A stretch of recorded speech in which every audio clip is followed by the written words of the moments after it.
ঠান্ডা রাতের একটা দিন, কুয়াশায় ঢাকা একটি গ্রাম। রঘু ও তার ছেলে বাড়ি ফিরতে অনেক রাত হয়ে যায়। রঘু ও তার ছেলে বাড়ি পৌঁছে যায়, কিন্তু তাদের অনেক ঠান্ডা লেগে যায়। রঘু ও তার ছেলে আগুনের ছেঁকা নিতে থাকে। বেটা রবি, যা বেটা, দরজাটা বন্ধ করে দিয়ে আই। শীত যেন হাট পর্যন্ত ঢুকে পড়ছে। হে বাবা, যাচ্ছি।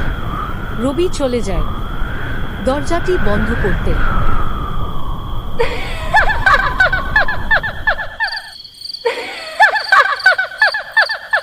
ওরে বাবা রে, কি যেন হাসছে। যাই বাবাকে গিয়ে বলি গা।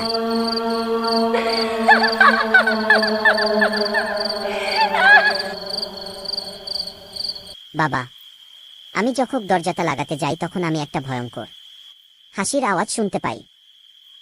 কি বলিস রে বাবা? চতো দেখি।